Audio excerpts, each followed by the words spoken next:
আসসালামু আলাইকুম ওয়া রাহমাতুল্লাহ। আপনারা কি ঘুমায় গেছেন নাকি? আমি কিন্তু সালাম দিয়েছি। সকলে কি সালামের জবাব দিয়েছেন? সকলের আওয়াজ কম হয় মনে হয় এই এলাকাতে। কম হয় না বেশি হয়? একের বোঝা দশের লাঠি, দশের লাঠি একের বোঝা। একজনা যা পারবে না 10 জনা মিলে তা পারবে কি না? জোরে বলেন। আপনি যদি কথা বলেন আল্লাহ তাআলা হয়তো বা আলোচনা ভিতর থেকে বের করে দেবে, কারণ আমি বলার আমার বের করে দেবে আল্লাহ তাআলা আমার জবান দিয়ে। বলনেওয়ালা বর্ণনা করব আমি, কিন্তু বের করাবেন কে? আল্লাহ যদি না চাই আমি কথা বলতে পারবো? তাহলে আপনারা জবাব দিবেন তো? আমাকে দাওয়াত দিয়েছেন কয় তারিখে? আজ কয় তারিখ? তাহলে 2 তারিখেও দাওয়াত দিয়েছেন, অথচ আমাকে আলোচনা করায় নিচ্ছেন কয় তারিখে? এটা কি ঠিক হচ্ছে? বলেন। তাহলে যতক্ষণ কথা হবে ধৈর্য সহকারে যে সকল ভাইরা দাঁড়ায় আছে একটু মেহেরবানি করে অনুরোধ করে বলছি, কোরআনের সম্মানে, আমার সম্মানে না, আপনারা আসছেন কোরআনের বাণী শুনতে, হাদিসের কথা শুনতে, আসতে বলেন ঠিক কিনা? তাহলে কোরআনের সম্মানে ভাইরা আপনারা একটু আগায় আসেন। তাদেরকে বলছি যারা রাস্তায় দোকানপাটে বিভিন্নখানে আড্ডা দিচ্ছে, আমি আজকে তাদের সম্পর্কে কোরআন থেকে এবং হাদিস থেকে দলিল দিব। আপনারা আর তাদের মধ্যে পার্থক্য হলো যদি কোরআন আর হাদিস থেকে দিই, শুনবেন তো? জোরে বলেন না ইনশাআল্লাহ। আওয়াজ বাংলাদেশে কিন্তু আওয়াজ খুব বেশি করে দেয়। আপনাদের ঈমানটা একটু ঝালাপালা করে নিতে হবে। আজকে আপনারা চুপ থাকতে থাকতে থাকতে একেবারে নীরব হয়ে গেছেন, বাতিলরা মাথাচাড়া দিয়েছে। জোরে বলেন ঠিক কিনা? আসসালামু আলাইকুম ওয়া রাহমাতুল্লাহ। আলহামদুলিল্লাহ আলহামদুলিল্লাহ নাহমাদুহু ওয়া নাস্তাঈনুহু ওয়া নাস্তাগফিরুহু ونعوذ بالله من شرور أنفسنا ومن سيئات أعمالنا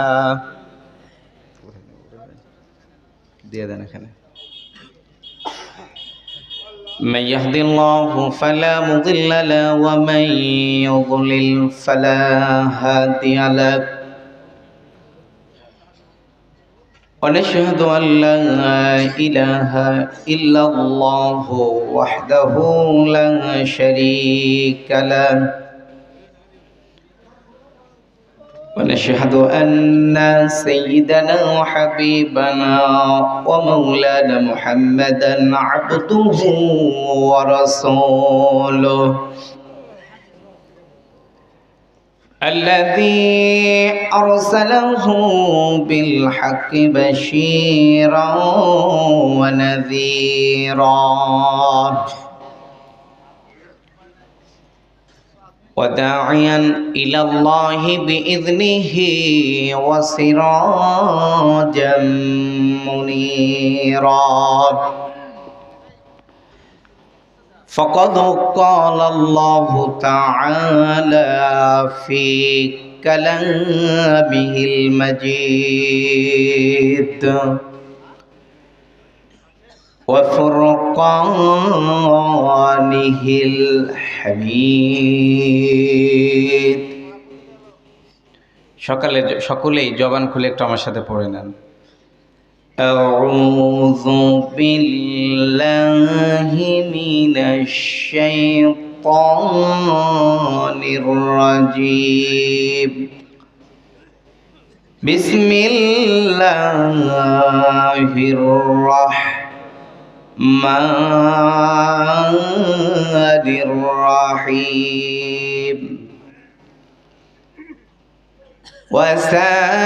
وسارعوا إلى مغفرة من ربكم وسارعوا إلى مغفرة من ربكم ربكم وجنة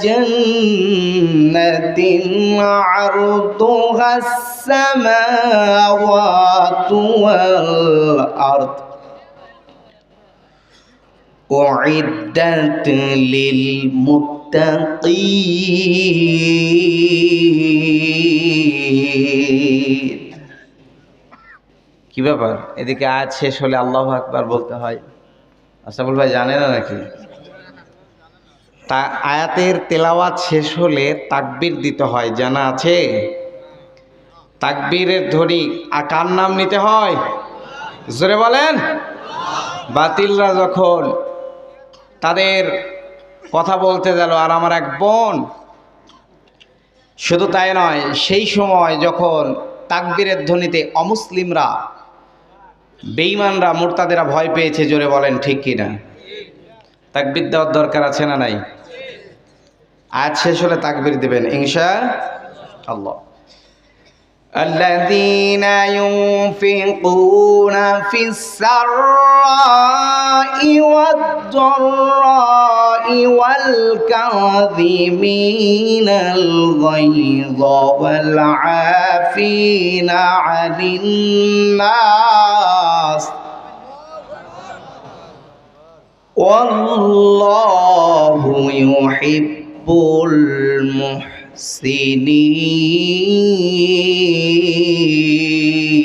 المحسنين صدقت يا ربنا عن أبي هريرة رضي الله تعالى عنه قال قال رسول الله صلى الله عليه وسلم للمؤمن على المؤمن ست خصال يعوده إذا مرض ويشهده إذا مات ويجيبه إذا دعاه ويسلم عليه إذا لقيه ويشمته إذا عطس ينصح له إذا غاب أو شهد رواه النسائي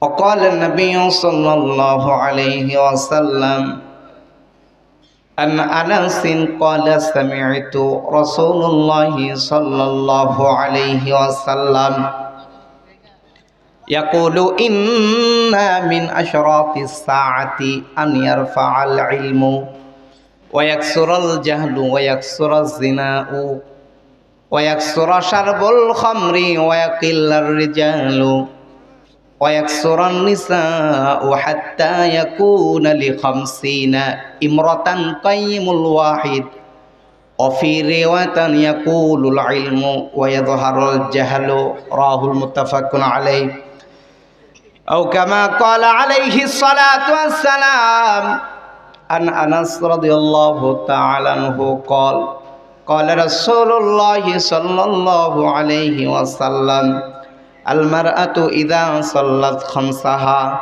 وصامت شهرها وأحسنت فرجها وأطاعت بعلها فلتدخل من أي أبواب الجنة وقال النبي صلى الله عليه وسلم إن الله وملائكته يصلون على النبي يا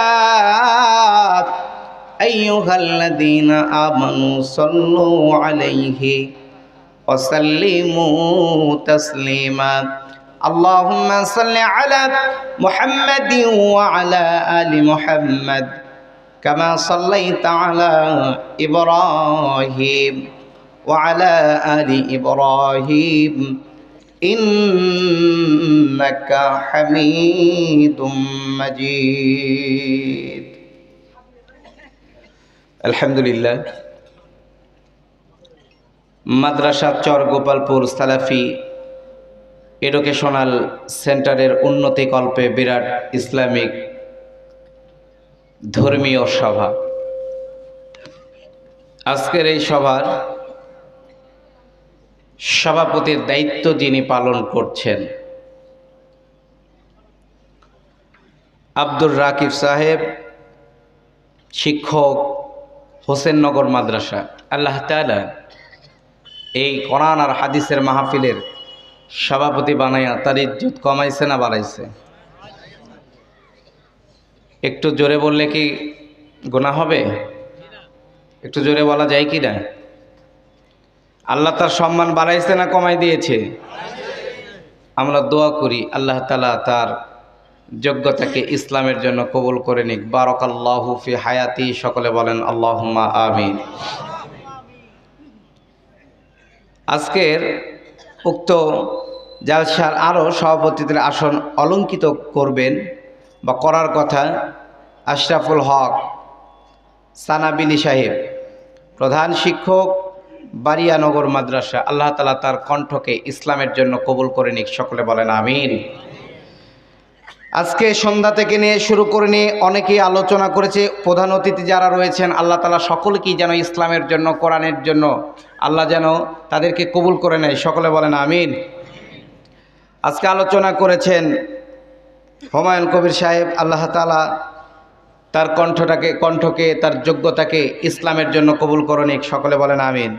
আলোচনা করেছে ওহিদুল ইসলাম সাহেব, কারি মতিউর রহমান সাহেব, কারি জাকির উদ্দিন সাহেব, বক্তা তৈয়মুর রহমান সাহেব এবং আরও আলোচনা করেছেন আলাউদ্দিন ভাই সহ সকলকে আল্লাহ রব্বুল আলামিন যেন কবুল করে নেয়, তাদের কণ্ঠগুলোকে ইসলামের জন্য, কোরআনের জন্য আল্লাহ কবুল করে নেয়। বারাকাল্লাহু ফি হায়াতি, সকলে একটু বলা যায় কিনা আল্লাহুম্মা আমিন। আমরা কিসের কথা শুনতে এসেছি? জোরে বলতে হবে। আমরা যারা এসেছি খুশি না বেজার? আল্লাহ তাআলা যেহেতু হাজারো ব্যস্ততার মধ্য দিয়ে, বিভিন্ন ব্যস্ততার বিভিন্ন কাজে যারা নিয়োজিত, আরামের ঘুম হারাম করে দিয়ে যারা এই মুহূর্তে জালসায় দ্বীনি মাহফিলে কোরআন আর হাদিসের কথা শোনার জন্য যারা আসলেন, যুবক ভাইরা, পর্দার আড়ালে আমার মা বোনেরা, পিতৃতুল্য মুরব্বিয়ানে কেরাম এবং কচিকাচা বাচ্চারা যারা এসেছেন, তারা আমরা খুশি না বেজার? খুশি যদি হয়ে থাকি আল্লাহ তাআলার শুকরিয়া আদায় করার দরকার আছে না নেই? জোরে বলতে হবে আলহামদুলিল্লাহ। পিছনের ভাইরা বলেন নাই, তারা কি আমার উপরে রাগ করে আছেন? আল্লাহ রাসূল বলেছে, আমার কথা না, আল্লাহ রাসূল বলছেন তামলাউল মিজান। এখানে অনেক আলেম আছে। আল্লাহ রাসূল বলেন তামলাউল মিজান, যারা আল্লাহর শুকরিয়া আদায় করে মিজানের পাল্লাটা আল্লাহ তাআলা ভারী করে দেবে। সুবহানাল্লাহ বলবেন না? আপনার এলাকায় লাভের কথা শুনলে কি হাসে না কাঁদে? জোরে কান। তাহলে লাভের কথা শুকরিয়া আদায় করলেন আল্লাহর, আর আল্লাহ তাআলা আপনার মিজানের পাল্লাটা কিয়ামতের দিন, বিচারের দিনে ভারী করে দিবে। জোরে বলেন না সুবহানাল্লাহ। কোন ব্যক্তি যদি সুবহানাল্লাহ বলে, আসমান জমিনের ফাঁকা জায়গাগুলো আল্লাহ নেকি দ্বারা ভরপুর করে দেয়। কাল সকাল 9টার সময় সুবহানাল্লাহ বলিয়েন। আজকের মাহফিলে যে সকল কমিটিরা রয়েছে, বিশেষ করে পিয়ারুল ভাই, 2 নাম্বার আইনাল ভাই, আরও তাদের সাথে যারা জড়িত আমি নাম জানি না, তো ইনারা অনেক খোঁজ খবর নিয়েছে, তদারকি করেছে। আল্লাহ তাআলা যেন তাদেরকে কোরআনের জন্য, ইসলামের জন্য কবুল করে নেয়, সকলে বলেন আমিন। বর্তমান সময়ে তাম পৃথিবীর মানুষগুলো আজকে ভালো করে বুঝতে হবে, আমার দিকে একটু অ্যাক্টিভ হন এবং অ্যাটেনশন সহকারে, মনোযোগ সহকারে কথাগুলো শুনবেন। যতক্ষণ কথা হবে, যতটুকু সময় কথা বলবো, কোরআন আর হাদিস থেকে কথা হবে এবং জীবন পরিবর্তনের জন্য। জোরে বলেন ঠিক কিনা? তো জীবন যদি পরিবর্তন করতে চান, হয়তো এই মাহফিলটা আমাদের শেষ মাহফিল হতেও পারে। কেউ বলতে পারবে যে আগামীকাল আমি বেঁচে থাকবো? তার কোনো নিশ্চয়তা। পরের কথা বলবো, তার কোনো নিশ্চয়তা। আল্লাহ রাসূল সাহাবী বলেছেন, মৃত্যু ততটাই নিকটে, এক চোখ থেকে অন্য চোখে তাকাতে যতটা সময় লাগে, মৃত্যু তার চাইতেও নিকটে। আজকে বর্তমান সময়ে তাম পৃথিবীর মুসলমানেরা নির্যাতিত, নিপীড়িত, লাঞ্ছিত, পদদলিত। আসতে বলেন ঠিক কিনা? 2 নাম্বার, আজকে তাম পৃথিবীর মুসলমানেরা গুনাহের মধ্যে হাবুডুবু খাচ্ছে। আপনাদের এদিকে নাই, মুসলমান মনে হয় এদিকে নাই, সব আমাদের এদিকে আছে, বাংলাদেশে আছে। আচ্ছা বলুন তো, যে গাড়িগুলো ধাক্কা দিলে স্টার্ট নেয় আবার বন্ধ হয়ে যায়, এই গাড়িগুলোর কি দুর্বল? ব্যাটারি দুর্বল, না হয় ইঞ্জিন দুর্বল। তো আমি কি ধরে নেব যে চর গোপালপুর এই গ্রামের মানুষগুলোর ইমান নামক যে ব্যাটারিটা আছে, সেই ব্যাটারিটা দুর্বল? বলতে হবে আপনাদেরকে। আমি তো এগুলো যে রাজশাহীতে গল্প করব, আমি কি ধরে নিব আপনাদের ইমানের ব্যাটারি দুর্বল? ধরবো না? জবাব দিবেন তো? বিয়ে করো নাই কারা? হাত তোলো তো একটু। এহে কয়জন রে? যুবক কারা আছো তারা হাত তোলো। একটা পরীক্ষা হবে এখন, আমিও যুবক, একটা পরীক্ষা হবে এখন, তাকবীর দিতে হবে, এরপরে মুরব্বীরা তাকবীর দিবে। দেখি তো আজকে এই গ্রামের যুবকদের পাওয়ার বেশি না মুরব্বীদের পাওয়ার বেশি? লিল্লাহে তাকবীর। এটা কি সকলে দিয়েছেন না যুবকেরা দিয়েছে? আবারও বলছে যুবকেরা দিবা। লিল্লাহে তাকবীর। এবার মুরব্বীরা লিল্লাহে তাকবীর। ভাই সুমানি আছে, আল্লাহ কবুল করুক, সকলে বলেন আমিন। আজকে আমি আপনাদেরকে নিয়ে একটা প্রাচীর তৈরি করতে চাই। প্রাচীরে আপনারা কি শামিল হবেন? কান্নাহুম বুনিয়ানুম মারসুস, সীসাডালা প্রাচীরের নাই, হতে চান? আসুন, আমি অধম গুনাহগারের চোখ থেকে পানি নিব, কোরআন আর হাদিস থেকে সিমেন্ট আর বালি নিব। একটা প্রাচীর তৈরি করতে কি কি যেন লাগে? সিমেন্ট, বালি, পানি, ইট। 2 নাম্বার, যে ঘরটা বানায় তারে কি বলা হয়? একটু সম্মান দিয়ে বলেন। মিস্ত্রি। হাই রে আল্লাহ রে, রাজমিস্ত্রি বলেন, একটু সম্মান দেন। রাজমিস্ত্রি। তাহলে আমি আমার চোখ থেকে পানি, কোরআন আর হাদিস থেকে সিমেন্ট আর বালি। 4 নাম্বার, এই আপনাদের মধ্যে থেকে ইমানওয়ালা মানুষগুলো বাছাই করতে চাই। একটা ভাটায় সব রকমের ইট পাওয়া যায়, জোরে বলেন ঠিক কিনা? 1 নাম্বার আছে, 2 নাম্বার আছে, 3 নাম্বার আছে, 4 নাম্বার, মানে ঠিক নেই।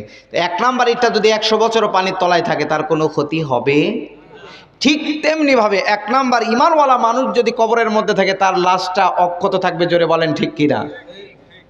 ঠিক আমি একটা প্রাচীর তৈরি করতে চাই, এজন্য যেমন প্রাচীরে বল লাগলে রিটার্ন ব্যাক নাই, প্রাচীরে থাকে না, চলে আসে। ঠিক তেমনিভাবে আজকে মুসলমানরা ওয়াতাসিমু বিহাবলিল্লাহি জামিআ ওয়া লা তাফাররাকু, সূরা আলে ইমরান 103 নম্বর আয়াত। আল্লাহ রাব্বুল আলামিন বলেন, তোমরা ঐক্যবদ্ধভাবে আল্লাহর রজ্জুকে আঁকড়ে ধরো। আমরা যদি আজকে আল্লাহর রজ্জুকে আঁকড়ে ধরতে চাই, তো আমরা ঈমানওয়ালা মানুষগুলো যদি একত্রিত হয়ে যদি একটা প্রাচীর হইতে চাই, তাহলে আমাদের বিরুদ্ধে যারা ষড়যন্ত্র করে তারা প্রাচীর থেকে ব্যাক নিবে। আসতে বলেন ঠিক কিনা? তো কোরআন, এই যে মাদ্রাসার জালসা, এটা উন্নতি কল্পে, তাই না? মাদ্রাসার জালসা না? তাহলে মাদ্রাসায় কি শিক্ষা দেওয়া হয়? কোরআনের শিক্ষা দেওয়া হয়। আজকে জাতি নিজেকে মুসলিম দাবি করে, আমাদের ধর্মগ্রন্থের নাম কি বলেন তো? আশরাফুল ভাই, সভাপতি সাহেব, নোট করেন। কথা হবে বাস্তব, আমি চেষ্টা করব আল্লাহ যেন আমার জবান থেকে সে কথাগুলো বের করে দেয়। বাস্তব কথাগুলো কোরআন এবং হাদিস থেকে বলবো, আপনারা শুনবেন তো? বাজান, আমাদের ধর্মগ্রন্থের নাম, গতকালকের মাহফিলেও বলেছি, একই কথা বলেছে, আমাদের ধর্মগ্রন্থের নাম নাকি ইসলাম। দুঃখ থবো কোথায়? আহা আহা, ধর্মগ্রন্থের নাম কি বাজান? আল কোরআন। আল কোরআন হুজ্জাতুল লাকা ওয়া আলাইকা। কোরআন হয় কারো পক্ষের দলিল হবে, না হয় কারো বিপক্ষের দলিল হবে। কোরআন যার পক্ষের দলিল হবে তার জান্নাত আছে না নাই?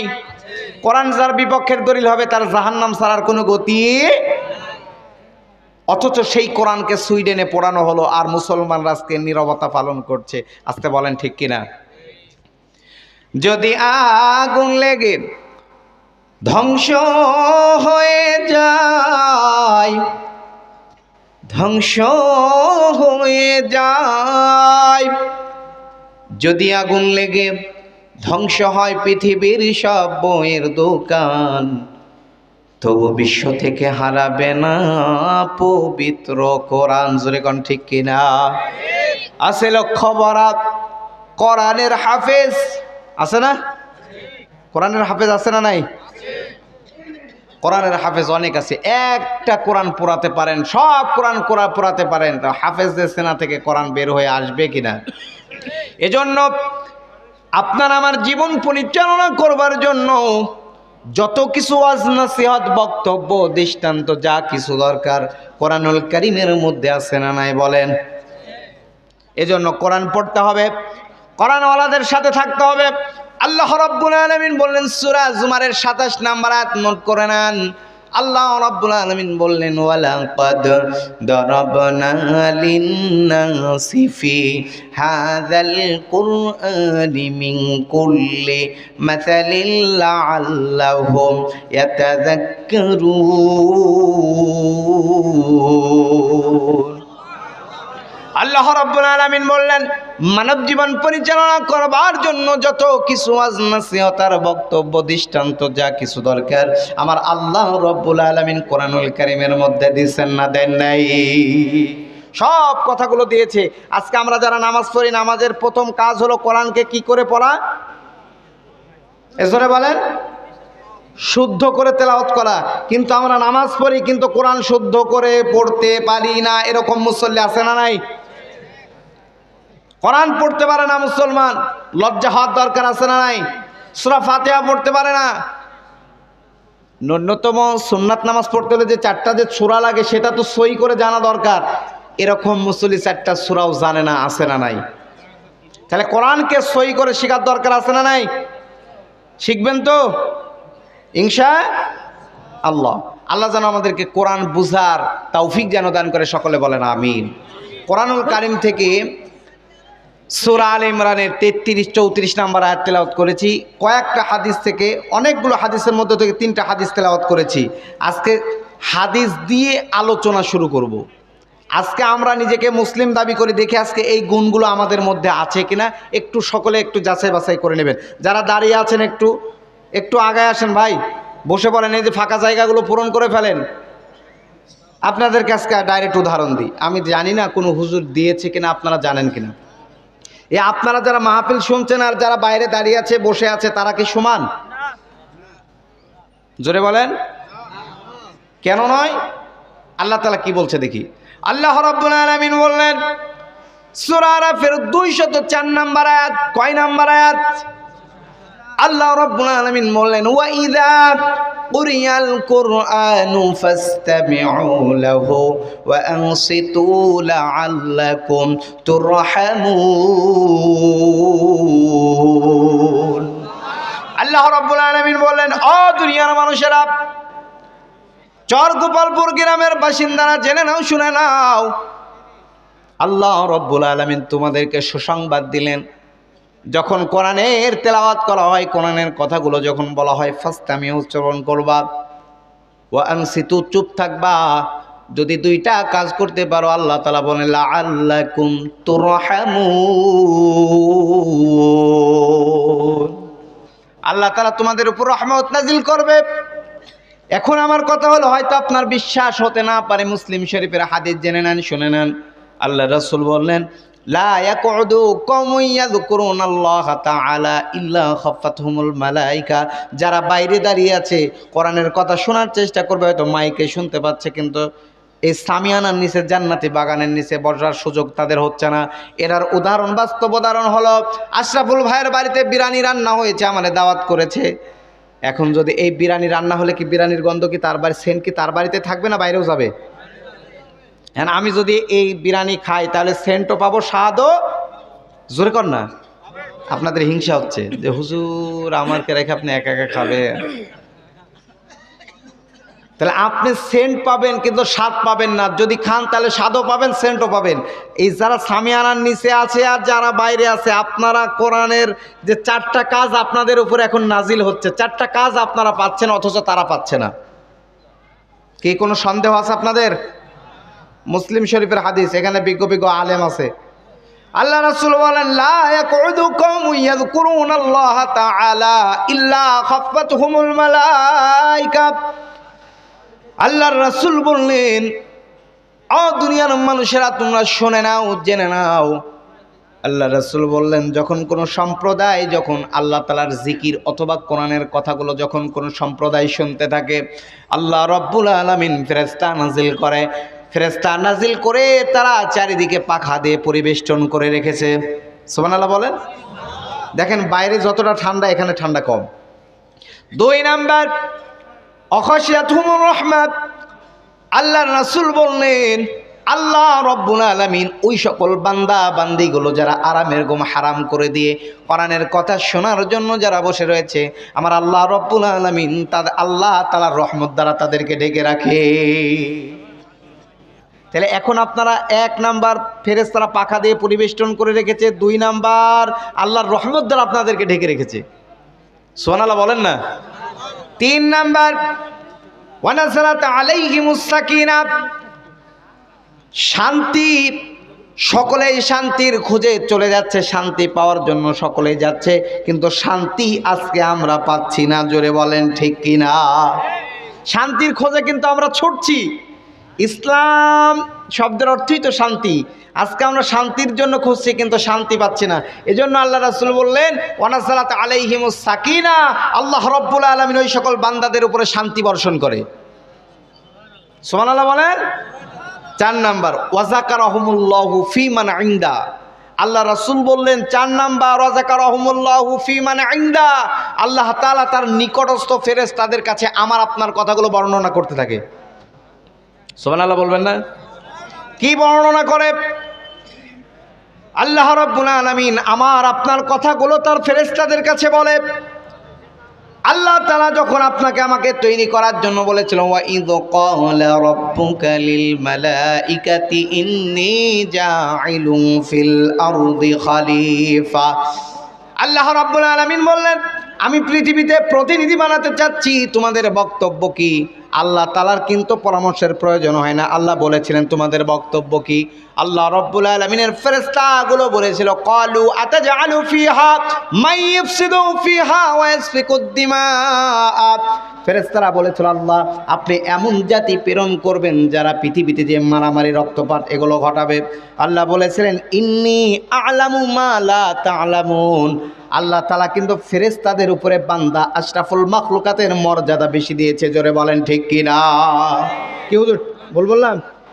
ওয়া আল্লামা আদামাল আসমা কুল্লাহা সুম্মা আরাদাহুম আলাল মালাইকা, আল্লাহ রাব্বুল আলামিন আদমকে বললেন যাও এগুলোর নামগুলো তোমরা বলে দাও, ফেরেশতাদের কাছে এগুলো বলে দাও। কিন্তু নাম বলার পরে তারা যে তাদেরকে সালাম দাও, সালাম দেওয়ার পরে যে সালামের উত্তর দেবে ওইটা তোমাদের হলো আদম সন্তানের বাক্য হবে বা সালামের জবাব হবে। আদমকে মর্যাদা বাড়াই দিলেন, সকল কিছুর নাম শিক্ষা করে দিলেন, শিখায় দিলেন। ফেরেশতাদেরকে বললেন এগুলোর নাম বলে দাও, কিন্তু ফেরেশতারা বলতে পারলো না। আদম বললেন, আদমের শ্রেষ্ঠত্ব বাড়ায় দিলেন। 1 নাম্বার গুণ, ফেরেশতাদের কিন্তু গুনাহ করার ক্ষমতা নাই। আসেনি? ফেরেশতারা কি গুনাহ করতে পারে? জোরে বলেন পারে? কিন্তু ইনসান গুনাহ করবে। গুনাহ করার পরে রাতের বেলায় যখন ঘুমাতে যাবে ওযু করে 2 রাকাত নামাজ পড়ে আল্লাহর কাছে কান্না করবে, চোখের পানি বেয়ে নাকের ডগা বেয়ে জমিন স্পর্শ করার আগে আল্লাহ রাব্বুল আলামিন ওই ব্যক্তিরে মাফ করে দেয়।